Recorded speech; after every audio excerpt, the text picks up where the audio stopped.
identitas gender. Bicara soal gender ini tidak melulu berkaitan dengan jenis kelamin mitra muslim. Kalau Allah menciptakan laki-laki dan perempuan saja, tetapi hari ini kita melihat kenyataan bahwa luar biasa ya, sekarang ada gender netral, ada transgender. Kenapa itu bisa terjadi? Nah, kita hari ini pengen pakai sepatu mereka gitu ya. Kita mencoba berempati kepada mereka. Mengapa aku berbeda? Tapi saya tanya ahlinya dulu ya. Saya sapa Bunda Asteria Ratnawati Sarwensang. Assalamualaikum Bunda. Waalaikumsalam warahmatullahi Alhamdulillah, wabarakatuh. Alhamdulillah. Akhirnya ketemu. Akhirnya ketemu lagi. Minggu lalu itu sebenarnya sudah harus berdampingan seperti ini, tapi batuknya waktu itu lumayan parah. Sekarang sudah lumayan membaik. Alhamdulillah. Baik, ya Bunda. Ya. Minggu lalu Masya Allah ya banyak sekali yang sharing, juga kemudian menanyakan segala sesuatu tentang Masya Allah pentingnya kehadiran seorang ayah. Ada yang menanyakan gimana kalau ayah meninggal atau adanya perceraian gitu ya. Banget. Tapi hari ini kita mau fokus tentang dampaknya pada identitas gender gitu ya.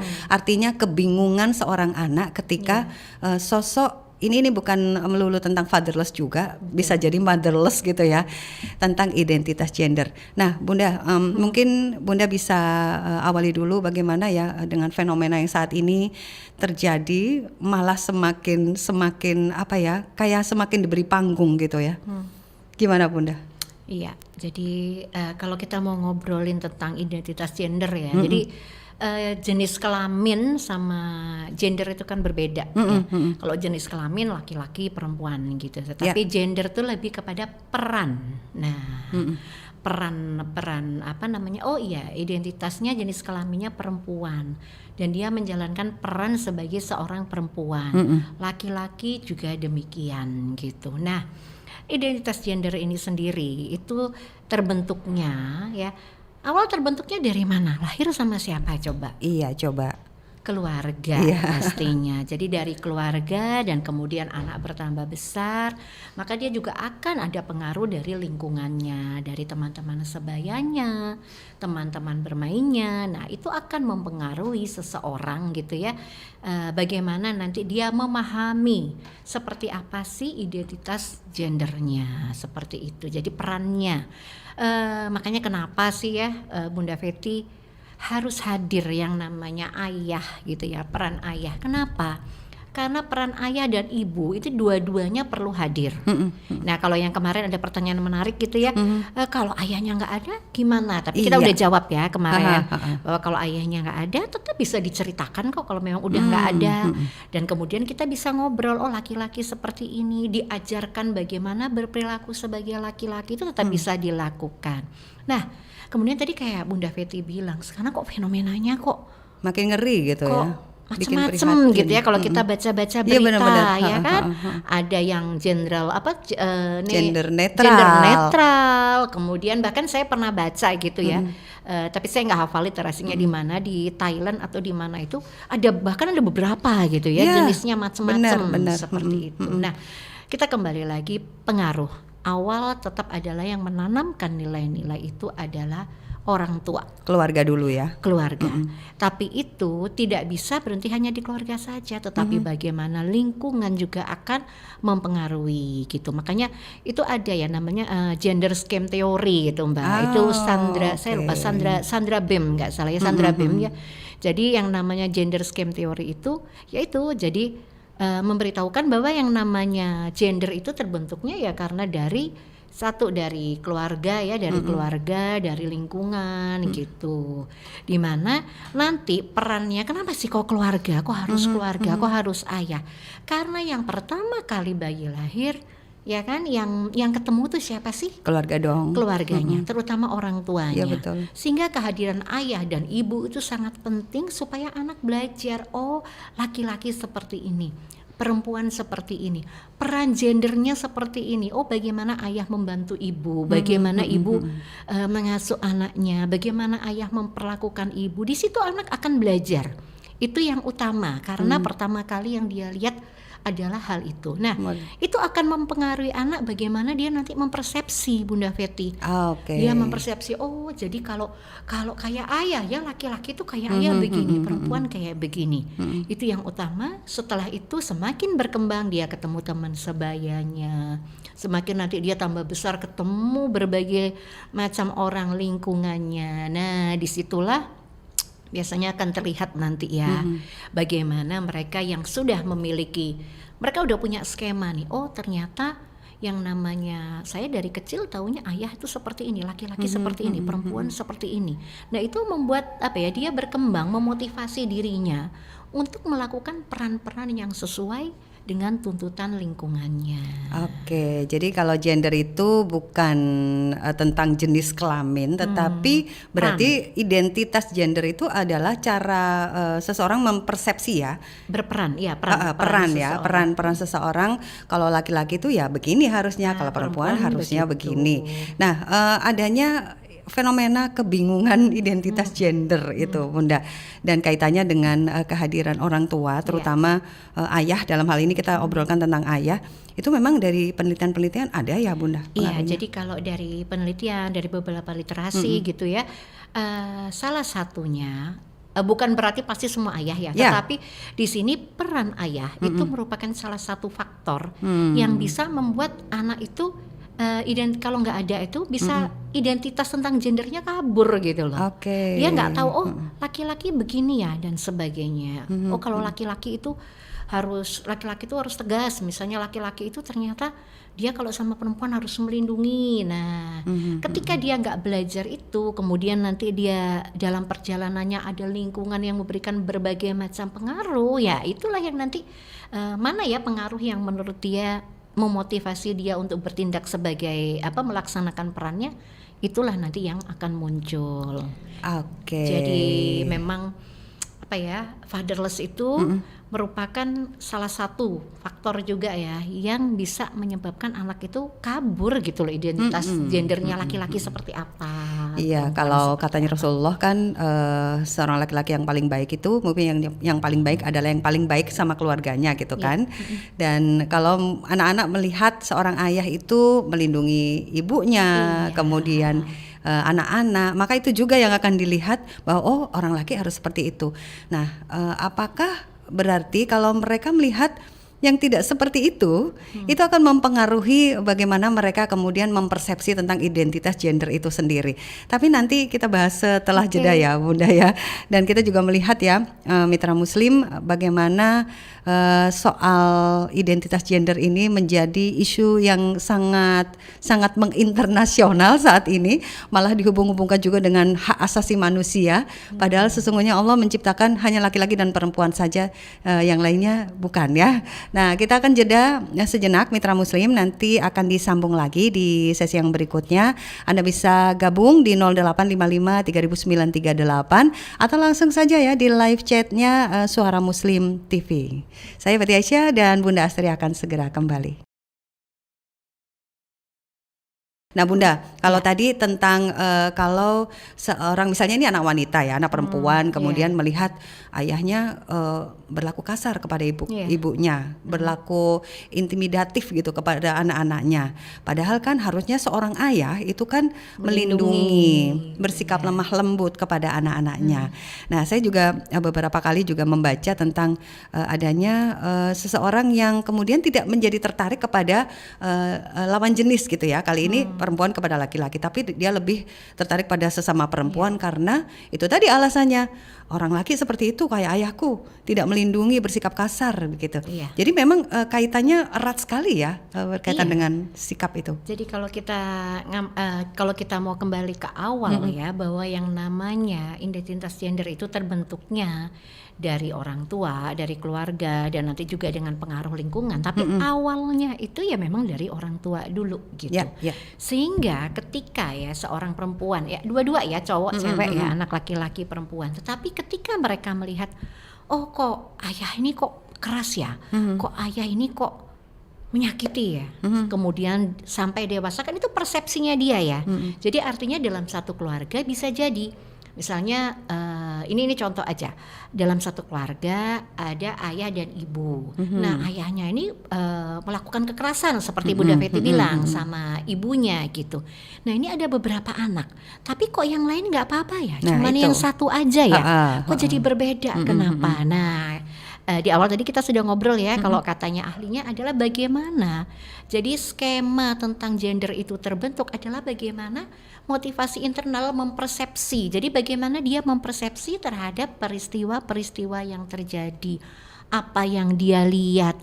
Oh ternyata laki-laki, mungkin bisa jadi ya kayak persepsi Bunda Feti, oh laki-laki itu ternyata keras ya, oh ternyata kasar ya, aku nggak mau dekat sama laki-laki, bisa jadi. Artinya kita tidak tahu bagaimana proses berpikirnya ya, itu harus harus secara one-on-one ya, harus diketahui. Nggak bisa digeneralisir, tidak bisa digeneralisir, tetapi paling tidak di sini kita bicara faktor yang juga ikut mempengaruhi, bukan faktor utama, tetapi faktor yang juga sangat ikut mempengaruhi adalah kehadiran orang tua, khususnya peran ayah. Ya. Bunda tadi menyampaikan ada yang pertama tentu keluarga, kemudian teman atau lingkungan itu sendiri, kemudian lingkungannya. Dan hari ini belakangan ini kita juga lebih mengkhawatirkan lagi karena banyak juga secara global itu dunia mendukung gitu.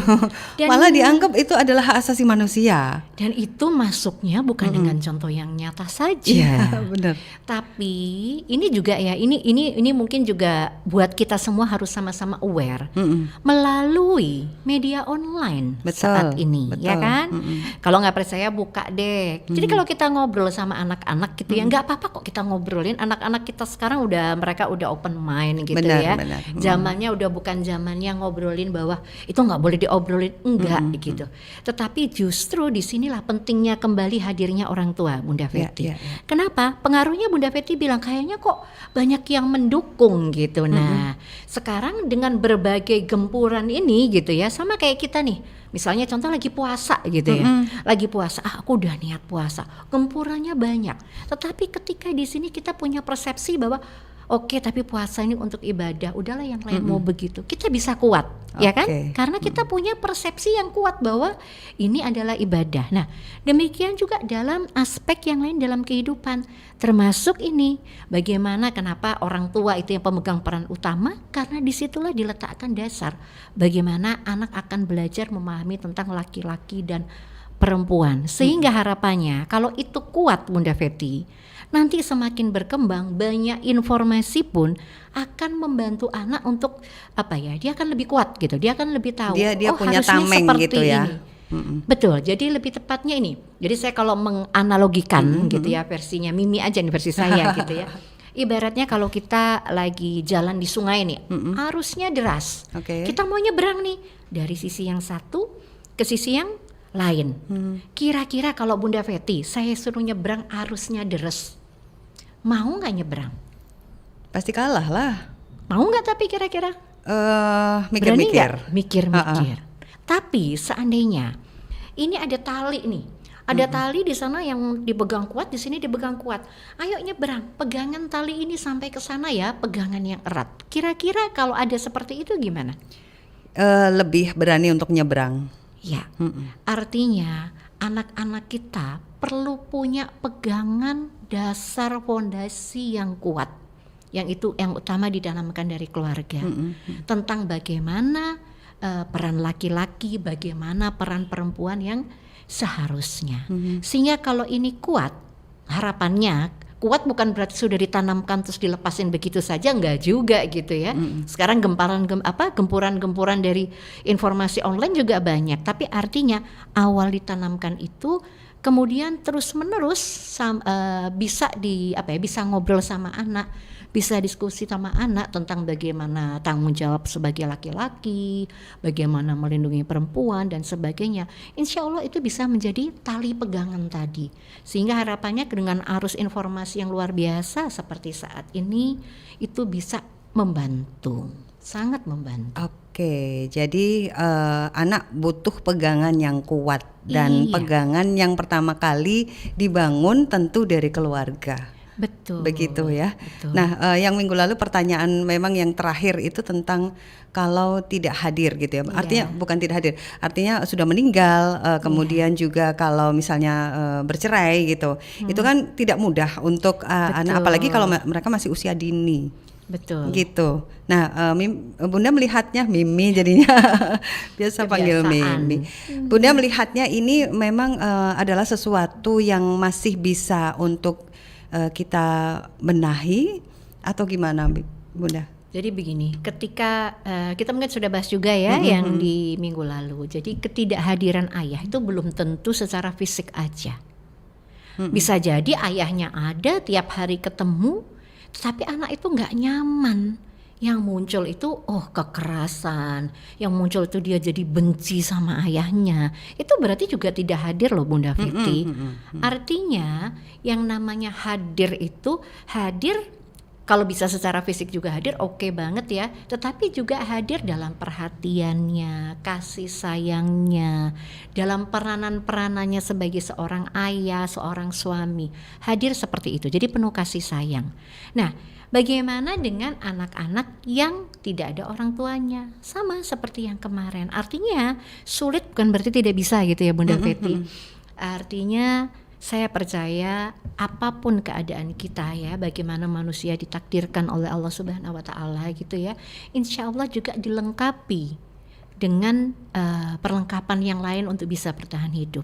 Jadi kalau ayah tidak ada, misalnya tidak ada karena mungkin dari bayi ayahnya sudah meninggal dan sebagainya, it's okay gitu loh. Tetapi bisa kita hadirkan peran laki-laki yang lain, misalnya ada kakeknya, misalnya ada omnya, atau kalau memang nggak ada saudara, bisa kok ada keluarga, ada guru nih. Oh iya ya, seperti ini ya gurumu di sekolah, misalnya siapa?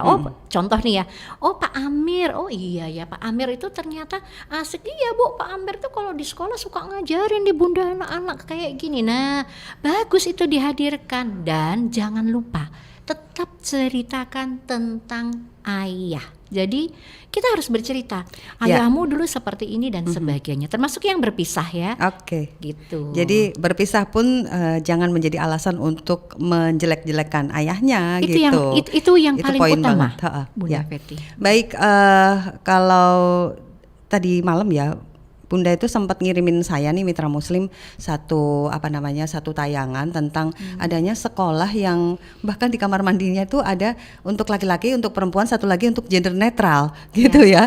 Dan itu serem banget kan Mitra Muslim. Artinya kayaknya dunia juga semakin terbuka gitu untuk mereka-mereka yang berbeda gitu. Berbeda artinya kita nggak bisa ngejudge juga. Pasti ada alasan kenapa mereka seperti itu.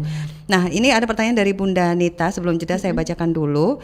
Intinya beliau ini agak khawatir gitu ya sama anaknya, karena kan mereka masih SMA, dia anaknya SMA dan punya geng gitu. Nah, salah satu teman satu gengnya itu anak laki-laki tapi gemulai gitu, melambai gitu ya. Nah, ini bukan di sekolah Islam ya, artinya di sekolah yang masih bercampur gitu antara laki-laki dan perempuan, untuk memahamkan anak atau gimana ya cara ngawasinya juga. Anak sudah SMA kan susah ngawasinya juga. Itu kayak untuk supaya mereka bisa membatasi diri gitu. Apapun biarpun melambai gemulai, dia tetap laki kan, gitu. Iya. Pertama kali memang harus ada yang diluruskan juga ini, Bunda Fetty ya, Bunda Nita juga tadi pertanyaannya bagus banget.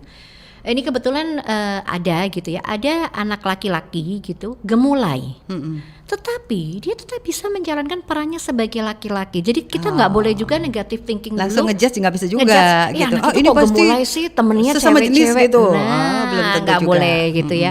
Kita harus melihat dulu seperti apa, karena ada dari ada jadi katanya ahli gitu ya, ada penelitiannya juga, ada ahli yang membicarakan, bukan penelitian, ahli yang membicarakan bahwa ketidakhadiran ayah salah satunya adalah berkurangnya maskulinitas.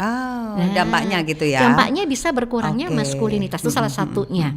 Artinya ketika ada mungkin temannya anak seperti itu, kita kan nggak tahu nih apakah benar nih, apa bukan persepsi kita aja. Justru kita ngobrol aja sama anak kita, Karena kalau kita udah bisa ngobrol, ya ngobrol, loh Kak temanmu siapa aja, jangan langsung kita bilang temanmu kayak gini jangan berteman. Kalau anak sekarang nggak bisa Nggak lagi, bisa. apalagi anak Semakin SMA. dilarang semakin. Betul. Tapi sebenarnya ini hal yang bagus gitu ya. Kita mau tidak mau sekarang anak-anak kita ini hidup di era yang banyak sekali namanya informasi dan bermacam-macam. Justru ketika anak-anak kita mungkin di sekolah mendapatkan yang berbeda, ini justru sarana untuk belajar. Belajar untuk memahami. Nah, paling tidak diajak ngobrol dulu berdua. Loh Kak, temanmu siapa aja? Misalnya Bu Nita kayak tadi. Oh ada A, B, C, D loh. Emang kalau ini, dia tuh memang gitu ya gayanya. Iya Bunda dia begini, kita pancing, kita denger aja. Masih inget rumusnya? Ya. Dengarkan. 3D. Diskusi.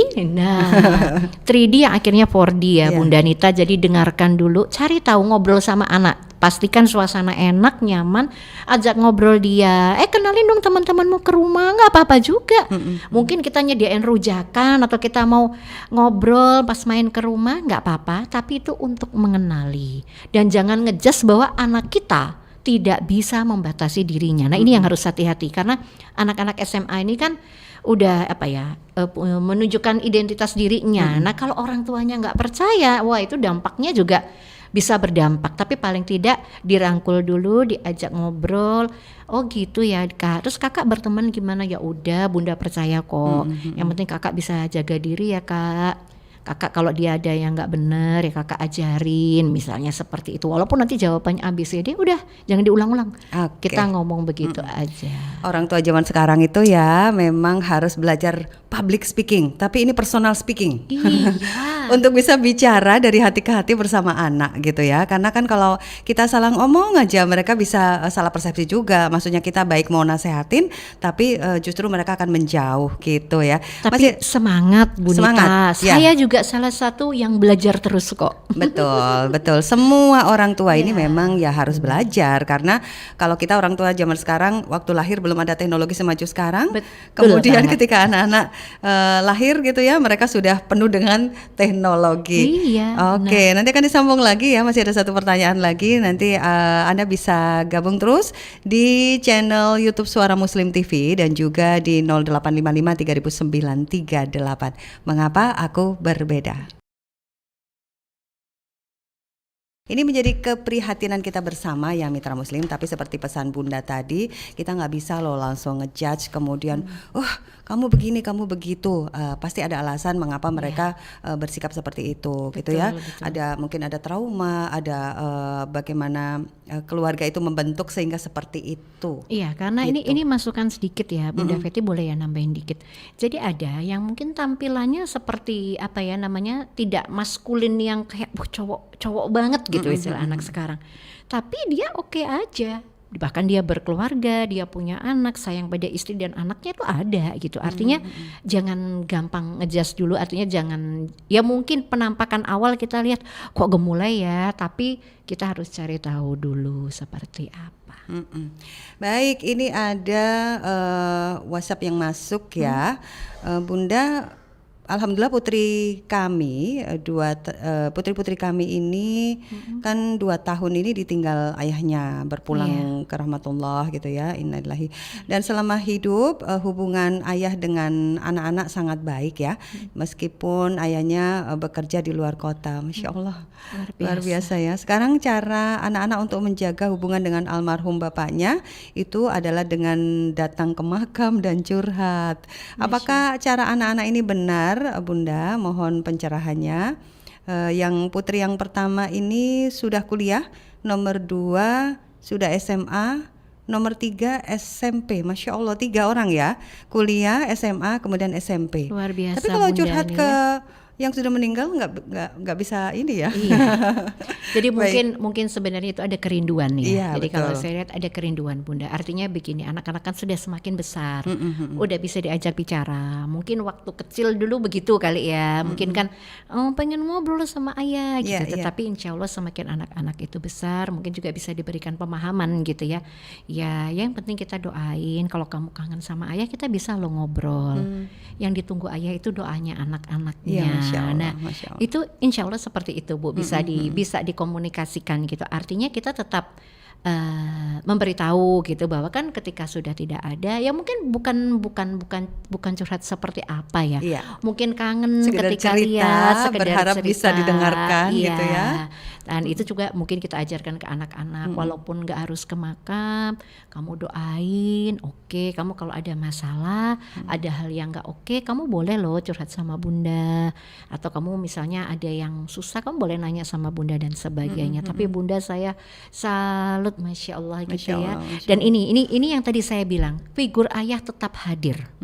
Kenapa? Masya Allah ya. Iya, walaupun ayah sudah tidak ada, tetapi kebaikan-kebaikan, tadi kan bunda cerita ada hubungan dengan ayahnya yang baik, walaupun ayahnya dulu LDR ya, luar kota gitu ya, tapi masya Allah connectednya itu ditanamkan oleh ayah itu dengan luar biasa. Nah ini yang saya bilang, berarti ayah hadir. Jadi bukan berarti kalau orang tuanya sudah nggak ada ayah, tidak.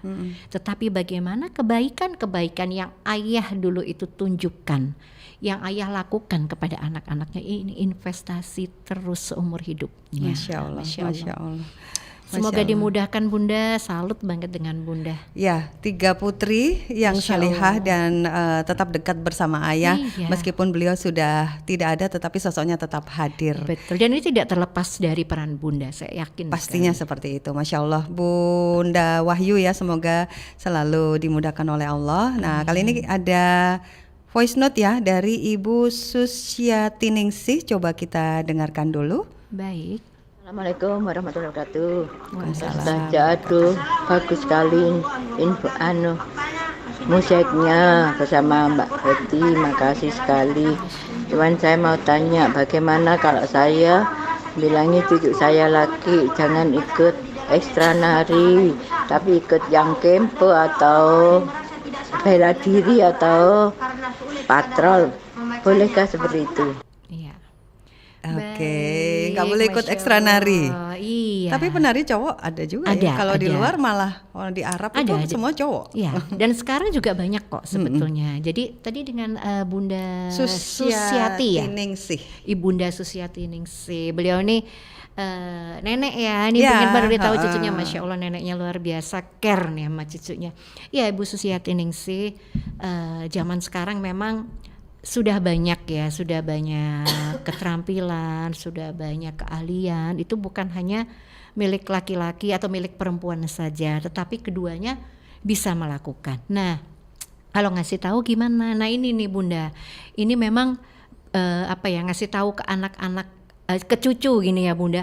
Ini emang kita harus tahu dulu nih, harus ngobrol dulu. Jadi nggak tiba-tiba memberitahu cucunya, tapi mungkin bisa ngobrol sambil eyangnya ngamati nih, neneknya ngamati, cucuku nih sukanya apa aja sih gitu. Nah ketika eyang sudah tahu, oh ternyata dia memang pengen nari, nah kita bisa ngobrol eyang, loh misalnya manggilnya apa nih, adek gitu, loh dek kamu pengen ikut ekstrakurikuler nari, kenapa dek, emang ada apa aja ekstrakurikuler di sekolahnya. Nah kita lihat dulu nih cucunya nih umur berapa, karena kadang-kadang ketika anak-anak masih kecil gitu ya, mungkin dia senang kagum dengan tarian gitu, sehingga dia kepengen ikut ekstrakurikuler tari. Nah sebenarnya bunda, ekstrakurikuler tari pun tidak apa, tapi kita harus lihat dulu tariannya seperti apa.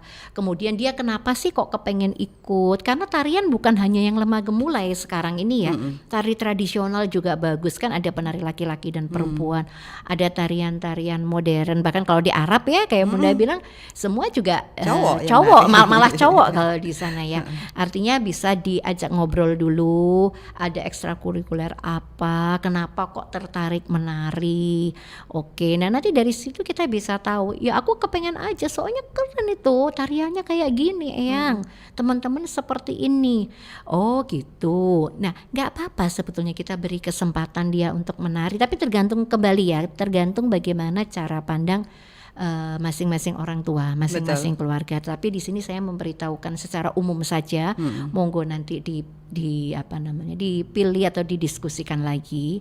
Tapi sebetulnya menari itu tidak apa-apa. Kita lihat kan tariannya seperti apa, terus alasannya dia apa. Dan kalau memang kepengen ngasih tahu supaya nggak cuma tari aja, Eyang bisa ngasih tahu. Nah, selain tari ada apa aja ekstrakurikulernya? Oh, kamu hari ini tahun ini ngambil tari ya. Nah, nanti cari lagi semester depan apa gitu. Jadi adik bisa belajar banyak. Kita Oke. bisa mengarahkan dengan cara seperti itu. Insya Masya Allah Allah. begitu. Iya iya iya. Saya itu jadi ingat dulu waktu kecil saya itu kan apa ya kayak suka naik pohon, kemudian keras gitu ya, ngambekan gitu ya. Jadinya sama ayah saya itu saya dimasukkan di sanggar tari Iya. supaya katanya supaya lebih lembut hatinya. Terus Karena kan belajar untuk sabar, kemudian belajar untuk koordinasi antara tangan dan kaki. pengaruh Itu nggak? kan Pengaruh nggak? lumayan pengaruh juga gitu ya. Jadi kan tidak selalu untuk sekedar menari ya, tapi Iya. ternyata ada filosofi juga loh Bu. Oh, dalam belajar menari itu sendiri, Masya Allah. Betul. Kita jeda dulu ya Bunda ya. Oke. Ini mengenang-kenang almarhum ayah. Masya Allah. Masya Allah, kita jeda dulu Mitra Muslim, nanti akan disambung lagi di sesi yang terakhir dalam Mosek bersama Bunda Asteria Ratnawati Saroinsong. Kalau saya kebalikan nih Bunda, ikutnya ekskul sablon, akhirnya diikutin modeling sama mamaku biar lemah lembut gitu. Jadi memang kegiatan itu lebih stereotype ya Itu Bunda. budaya ya. Budaya. Jadi kalau nari, oh nggak boleh, itu harus Iya, cewek. Kalau modeling, oh itu harus cewek gitu, misalnya gitu. Padahal sekarang cowok cewek juga ya. Jadi di apa namanya, diajarin nari juga biar lebih lembut gitu ya. Oke, tapi ini yang terjadi adalah lihat mama kasihan banget, makanya jadi benci, jadi perempuan, terus dapat hidayah berhijab dan alhamdulillah menikah, ada motivasi menjadi wanita. Masya Allah, Masya Allah. Jadi perjalanannya karena Seorang melihat wanita ya. melihat ayahnya mungkin keras juga kepada ibunya, jadi kayaknya nggak enak jadi wanita gitu. Aku tak jadi Sempat laki-laki ya, aja. sempat ada Sempat rasa seperti seperti itu itu, begitu ya. Jadi tapi pada akhirnya dapat hidayah juga Masya Allah. gitu. Masya Allah. Kita memang mau bahas itu juga ya Bunda, Iya. tentang bagaimana kalau kita melihat anggota keluarga kita, anak-anak kita, atau mungkin teman dari anak-anak kita yang juga mengalami hal seperti ini ya. Sekali lagi kita nggak bisa ngejudge, Iya. tapi bukan berarti kita mendukung gitu ya. Kita mendukung untuk mereka kembali gitu ya, untuk mereka pulang ke fitrahnya gitu ya. Nah, kalau Bunda melihat dari sisi psikologi tentu saja ya, melihat hal seperti ini, apa sih sesungguhnya yang bisa kita sampaikan pesan kepada diri kita sendiri maupun kepada mitra muslim? Iya, jadi memang sekarang itu kalau saya bilang ya semuanya udah semakin semakin terbuka gitu ya, dan semakin banyak pilihan untuk kita, untuk anak-anak kita, cucu-cucu kita dalam menjalani kehidupan. Tapi apapun itu, pastikan satu, jangan lupa tetap menanamkan nilai-nilai, terutama nilai-nilai agama, nilai-nilai agama, nilai-nilai sopan santun, budaya, dan itu dari keluarga yang di awal. Nah, gimana kalau ternyata kita menemui kok anakku kok agak berbeda ya, atau mungkin bukan anakku tapi ponakanku kok begini, atau teman anakku begini. Satu, yang namanya panik, namanya kita cemas wajar. Buat saya yang namanya kita nih sama Allah tuh dikasih alarm juga gitu ya. Kok anakku nggak kayak biasanya ya? Kok berbeda? Nah, ketika ada hal yang berbeda jangan buru-buru ngejudge, tapi coba ajak ngobrol anak kita dulu, atau ajak ngobrol kalau memang kita kenal ya, misalnya ponakan kita itu nggak apa-apa. Tetapi kalau kita nggak kenal atau teman anak kita juga jangan tahu-tahu nanyain gitu ya.